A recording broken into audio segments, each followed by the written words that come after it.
Seminário no ar, curso bíblico sobre graça e salvação. Aula número 13, assunto: você nasceu no reino das trevas. Você pertence a um reino por nascimento. Você nasceu no reino de trevas. É o nosso assunto agora. Eu desejo mostrar que, ainda que você não se sinta bem com essa verdade, mas é preciso conhecer a verdade. A verdade não pode ser enganada. A verdade não pode ser escondida. E a verdade é que você nasceu no reino das trevas. Ninguém nasce no reino de Deus. Aqui na terra, não. A criatura humana, desde que Adão e Eva corromperam a raça humana, e todos nós, com nossas atitudes, confirmamos a decisão de nossos pais, concordando com eles, então nós estamos mostrando que pertencemos ao reino das trevas. Adão e Eva inauguraram o reino das trevas. Pedro inaugurou o reino de Deus. Adão e Eva inauguraram o reino de trevas quando eles deram o poder e autoridade que haviam recebido de Deus para o diabo. Deixaram de atender à voz de Deus e acolheram a recomendação e a orientação do diabo. Então entregaram o poder que Deus havia lhes dado para o diabo e passaram a ser súditos do reino das trevas. Eles assim inauguraram o reino das trevas, que tem sua capital aqui neste mundo. Começou o diabo assim a organizar o reino do mundo. No início era tudo muito simples, não havia noção de urbanismo, não havia dinheiro, moeda corrente, não havia separação entre classes sociais. No início da criação de Deus não havia nada disso, não havia separação por diferenças culturais, não havia separações por diferenças raciais, não havia qualquer tipo de separação. No início, tudo era nivelado, pois que Deus criou o homem perfeito. Mas com o passar do tempo, foram inventando as aglomerações, as cidades, as indústrias, a cultura, a moda, o dinheiro, o domínio, a escravidão, enfim, passaram a inventar todas essas coisas, um programa do diabo para tornar este mundo complexo e assim com mais facilidade poder dominar o homem o que ele queria. Ele conseguiu e tem conseguido as rédeas deste mundo, ele tem o governo deste mundo, embora não o domínio absoluto, porque há pessoas neste mundo que vivem nesta terra, embora não pertencendo a este mundo, que não fazem a vontade dele, do diabo, mas fazem a vontade de Deus. A maior parte faz a vontade dele porque ele é um governante sábio. O diabo é sábio, ele sabe atender a todas as pessoas. É como um político que agrada, que tem uma conversa fácil, que agrada a todas as pessoas. O diabo sabe colocar no coração de cada pessoa a palavra certa. Ele sabe colocar o que agrada a cada pessoa. E com isso, ele consegue a adesão de todas as pessoas, quase todas as pessoas, para o seu projeto. Qual é o seu projeto? É de tornar este mundo complexo e as pessoas se enveredarem por alguma das ruelas, das variações deste mundo e se embrenhar numa revolta generalizada contra Deus. De certo modo, isso já está acontecendo. Um colega meu, um dia desses, é que disse, olha, pouca gente está acreditando nisso, hein? Pouca gente está fazendo fé nessas coisas, que Jesus vai voltar e etc. Eu disse a ele, ele ainda não pertence ao Senhor, embora seja amante da verdade. Eu disse para ele, verdade é. Isto é a pura verdade. A maior parte das pessoas quer facilidade, quer satisfazer o seu eu e não quer fazer a vontade de Deus. Portanto, essas pessoas não estão andando de acordo com a vontade de Deus. Elas estão andando de acordo com a vontade do mundo, que é a vontade do príncipe do mundo, o diabo, fazendo o que cada um bem entende. O que eu quero mostrar aqui está escrito em Efésios, no capítulo 2, quando o apóstolo Paulo diz o seguinte, para aqueles que agora pertenciam ao reino dos céus, mas ele lembrou o passado deles e disse, olha, é interessante que vocês se lembrem do seu passado. Vamos nos lembrar desse passado, ele escreve para aqueles Efésios. Ele, Jesus Cristo, deu para vocês vida quando vocês estavam mortos nos pecados. Naqueles pecados nos quais vocês andavam outrora, seguindo o curso deste mundo, o programa pré-estabelecido pelo diabo, segundo o príncipe da potestade do ar. O diabo é chamado ali o príncipe do poder oculto, do poder dos ares, do poder escondido. O espírito que agora atua nos filhos da desobediência. Quem são os filhos da desobediência?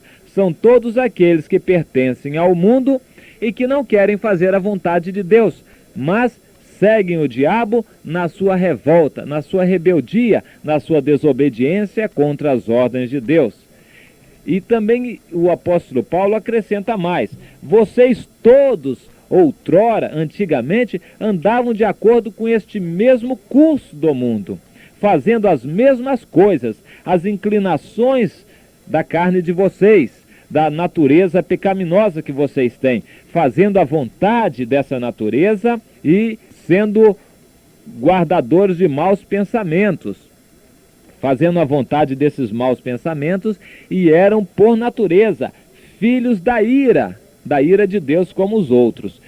Ele coloca aqui, o apóstolo Paulo, que todos os homens são filhos da ira de Deus, porque todos pecaram. Eu pergunto, quem é perfeito? Quem é que, por natureza, desde criancinha faz a vontade de Deus? Ninguém. Todos são maus.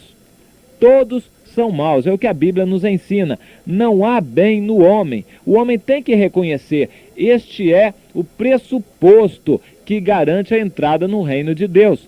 Você reconhecer em verdade aquilo que você é. Não procurar dar uma aparência daquilo que você não é, mas ser verdadeiro, reconhecer a verdade acerca daquilo que você é o princípio. Essa é a condição inicial. Sem isto é impossível. O mundo, que é o reino de trevas, é, portanto, isso daí, o conjunto de todas as pessoas e sistemas e organizações que fazem a vontade do príncipe deste mundo, que segue este curso, esse programa estabelecido por ele, em revolta, em rebeldia contra Deus. A característica mais interessante do mundo é que cada um faz aquilo que bem entende. Cada um faz o que quer.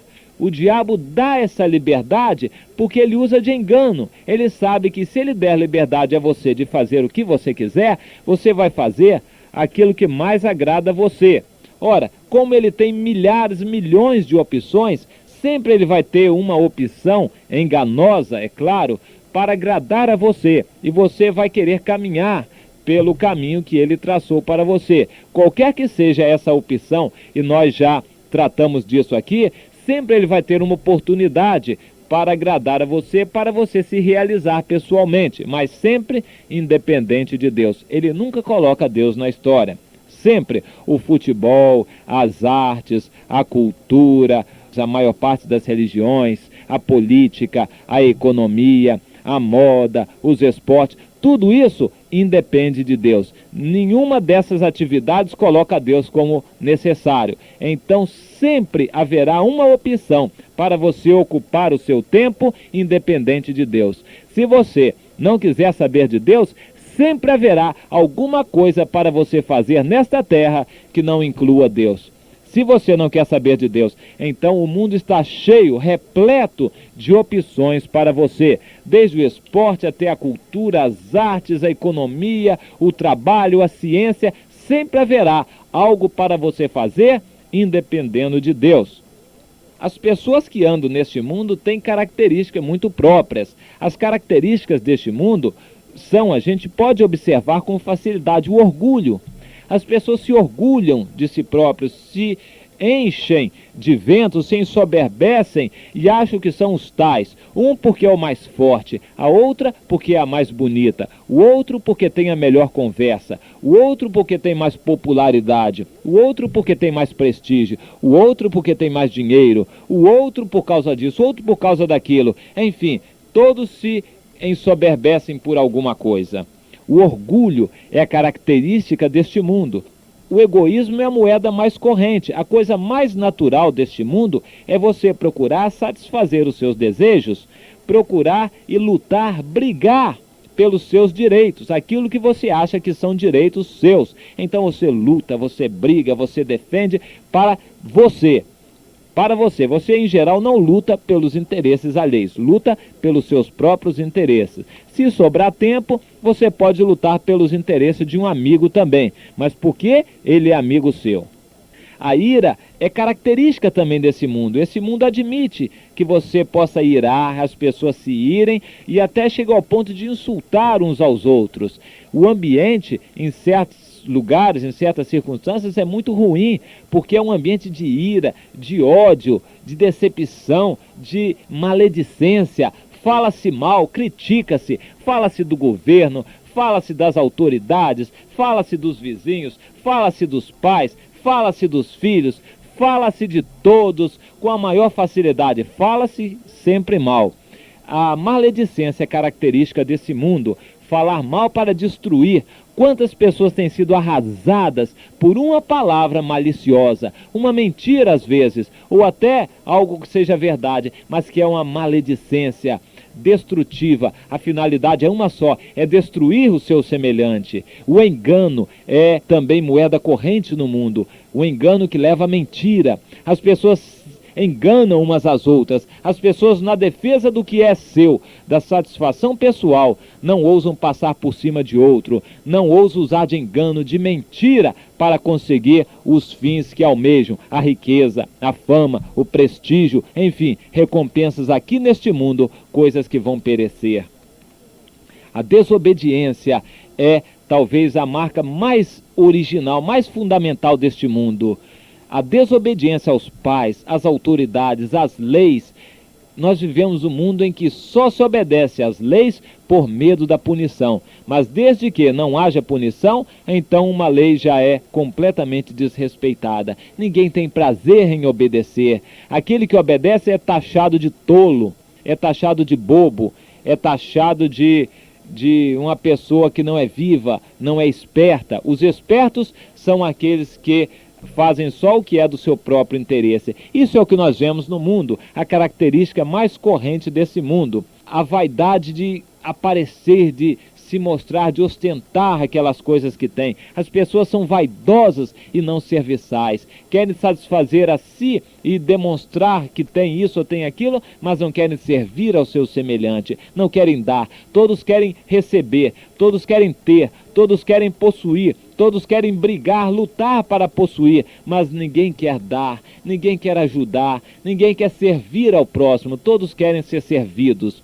E uma das primeiras coisas que se faz quando se ganha muito dinheiro é contratar várias empregadas e empregados para satisfazer aos seus interesses pessoais. Agora, o maior dos pecados deste mundo, preste bem atenção, não é o adultério, não é o roubo, não é a ira, a maledicência. O maior dos pecados, e certamente você está cometendo esse maior dos pecados, é a presunção. A presunção de dirigir a sua vida da maneira que você mesmo quer, quando você sabe que você deve dirigir a sua vida de acordo com a vontade de Deus. Deus é o Senhor do universo. Inclusive, Ele tem direito a dirigir a sua própria vida. Mas se você nega a ele esse direito, você está sendo presunçoso. Este é o maior pecado que há, a presunção de dirigir a sua própria vida. Então, seja como for, você pode dizer que não é orgulhoso, mas você é maledicente. Se você não tem ira, mas você usa de engano, você não obedece a certas leis.